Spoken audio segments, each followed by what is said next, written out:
Assalamualaikum warahmatullahi wabarakatuh. Alhamdulillahirabbil alamin wassalatu wassalamu ala sayyidil mursalin wa ala alihi washabihi ajmain. Pada anak-anakku, semoga senantiasa diberikan kesehatan, rahmat, hidayah oleh Allah SWT. Mari kita buka dengan bacaan suratul Fatihah. Mudah-mudahan pengajian pada malam hari ini mendapatkan ridho dari Allah SWT. Bismillahirrahmanirrahim. Bismillah hadratul Mustafa Rasulullah Muhammad sallallahu alaihi wasallam wa ala alihi washabihi wa azwajihi wa auladihi wa dzurriyyatihi wa ahli baitil kiram.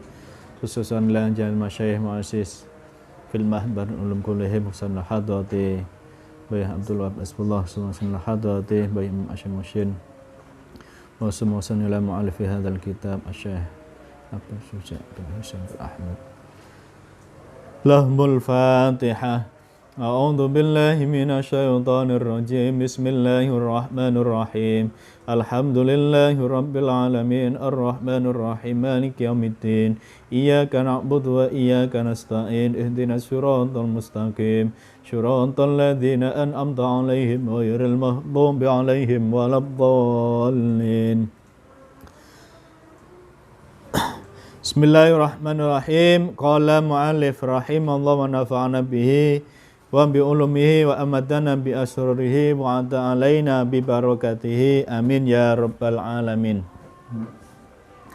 Pasal menerangkan tentang hal-hal yang mewajibkan mandi. Jadi ada mandi itu wajib dan juga ada mandi itu sunnah. Nah, pada kali ini yakni hal-hal yang mewajibkan mandi.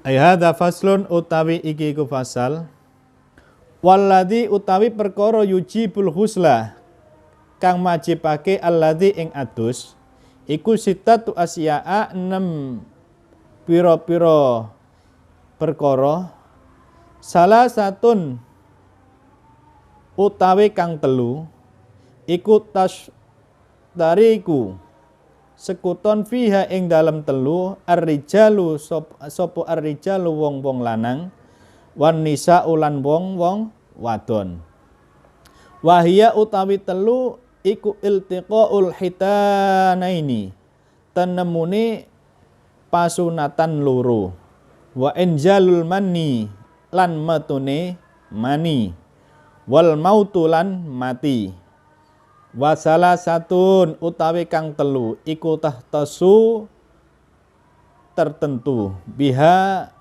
kelawan telu an-nisabu an-nisa'u wong-wong wadon wahyal haidu utawi telu al-haidu iku al-haidu haid wan nifasu lan nifas wal wiladatu lan mana atau melahirkan. Nah, ini 3 untuk laki-laki dan 3 untuk perempuan. Jadi hal-hal yang mewajibkan wajib mandi. Nah, walladzi yujibul husla. Hal-hal yang wajib mandi ada sitatu asya'a 6 perkara. 3 untuk laki-laki dan 3 untuk perempuan. Nah, apa itu? Ya. Tastariku fiha rijalu wan nisa'u, yaitu melakukan hubungan laki-laki dengan perempuan. Ini yang dilakukan oleh yang sudah suami istri. Nah, ketika belum suami istri namanya zina, jelas ini adalah salah satu dosa besar. Nah, ini perlu pahami. Jangan anggap ketika yang belum suami istri terus melakukan hubungan antara laki-laki dan perempuan cukup dengan mandi besar saja. Enggak. Jadi ini melakukan hubungan antara laki-laki dan perempuan yang sudah beristri atau sudah nikah. Lah, itu perlu dipahami. Atau bersetubuh. Itu yang nomor 1. Yang kedua, wahia iltiqaul hitanaini, yakni keluar sperma atau mani bagi laki-laki. Lah, sperma ini bagi laki-laki Ini umur kira-kira umur 13 atau 15 tahun. Anak-anak MTS itu kadang ada yang cepat itu 11 tahun, 12 tahun itu sudah keluar. Nah, ini bagaimana cara mendeteksi bagi yang laki-laki ketika sudah balik? Nah, tanda-tanda orang balik adalah keluar sperma atau mani. Lah, bagi laki-laki yaitu apa? Mimpi basah atau keluar mani tersebut. Nah, ketika keluar mani atau sperma ini perlu kita pahami bahwasanya ada perbedaan jadi antara mani, wadhi dan madhi. Lah, ini ketika keluar itu kita harus bisa membedakan karena laki-laki maupun perempuan ini tiga hal itu hampir sama tapi berbeda. Untuk mani, nah, ini ketika keluar ini wajib mandi besar, akan tetapi yang dikeluarkan itu tidak najis, itu mani atau sperma itu tidak najis, akan tetapi wajib mandi besar. Lah, sedangkan wadhi dan madhi, lah ini najis dan tidak wajib mandi besar, cukup dengan berwudu. Lah, bagaimana menentukan mani? Lah, mani ini mungkin anak-anak laki-laki ini sudah tahu semuanya. Biar tahu nanti yang belum pernah keluar atau belum balik, biar tahu bagaimana keluar mani, sperma bagi yang laki-laki. Nah, jadi seperti adonan atau roti, keluarnya baunya itu. Nah, terus kering seperti bau telur. Nah, ini pasti ya tahu anak laki-laki itu. Nah, terus keluarnya apa? Mungkin bahasanya agak kasar ya, tapi memang hal-hal ini perlu sama ketahui bahwa keluarnya itu adalah muncrat. Nah, ngerti muncrat ya? Nah, muncrat ya mungkin sudah bisa paham sendiri. Nah, terus ini yang lebih dirasakan oleh anak-anak yang ketika menginjak balik, yakni keluarnya ini terasa nikmat.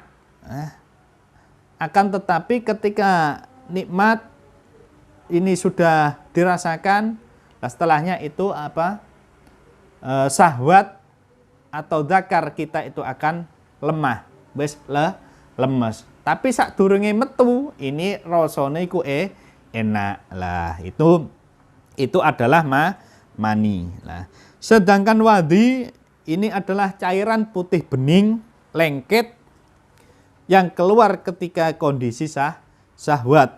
Nah, tapi tidak muncrat. Nah, ini keluarnya ini tidak membawa lemas.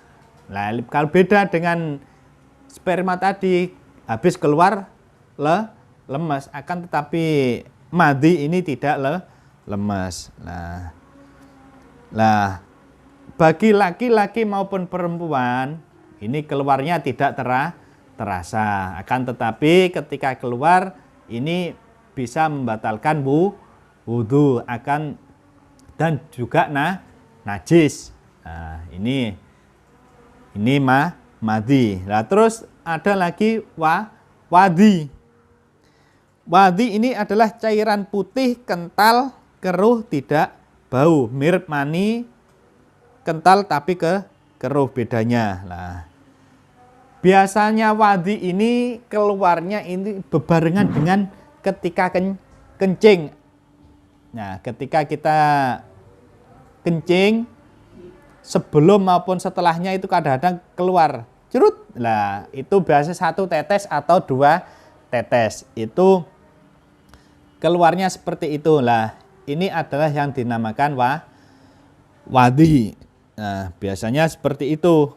Bawaannya ketika kita kecapean atau habis bekerja berat, habis lomba-lomba, nah itu biasa anak-anak merasakan yang seperti itu. Lah, itu sedikit tentang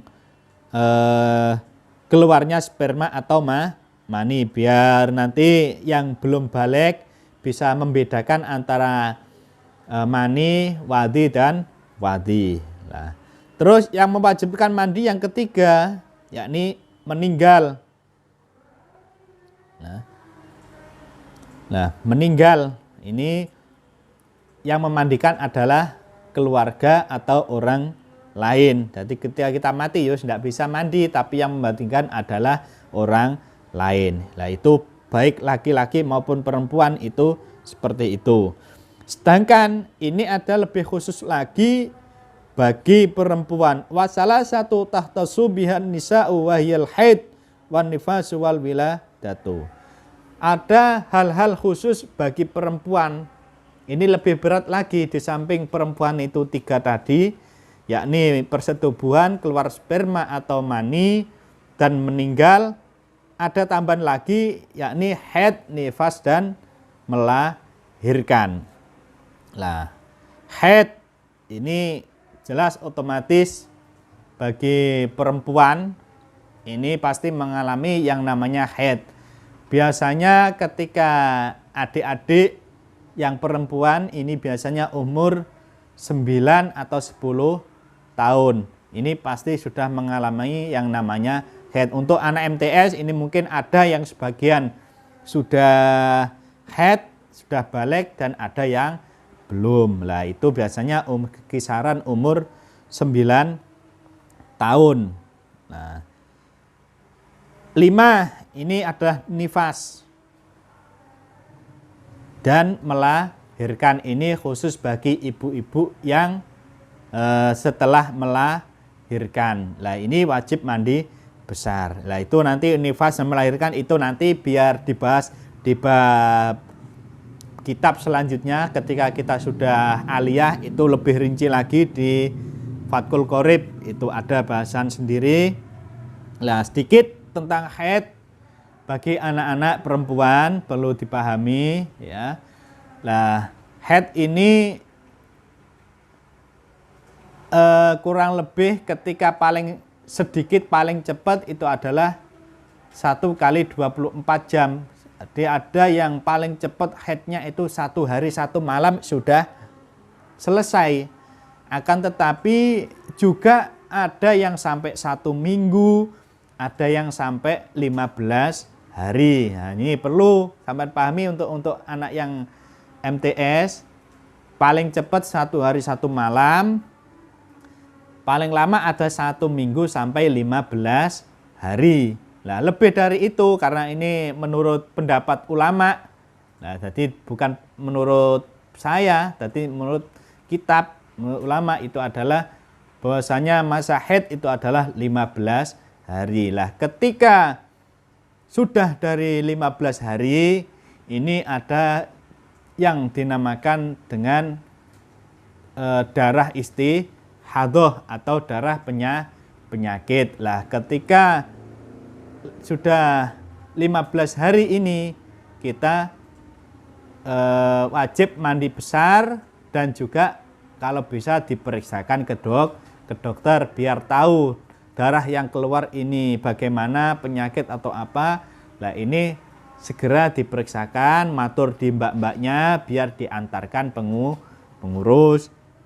Karena apa? Ketika masa haid ini sudah selesai terus sampean ini tidak segera bersuci, sampean wajib mengqadha sholat ataupun puasa. Akan tetapi ketika masa haid, lah ini apa? Tidak wajib sholat, akan tetapi sudah melebihi batas, ini sampean wajib mengqadha sholat. Nah, itu saja. Mungkin ada hal-hal yang kurang dipahami, nanti bisa dicatat, bisa ditanyakan lebih lanjut, bisa ditanyakan mbak-mbak pengurusnya ataupun nanti ketika sudah tatap muka ya. Kurang lebih mohon maaf.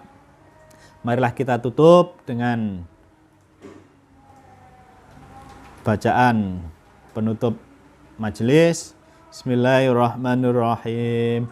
Rabbi fangfa'na bibarkatim wahdinal husna bihurmatim wa amitna fi tariqatim wa mu'afatim minal fitani.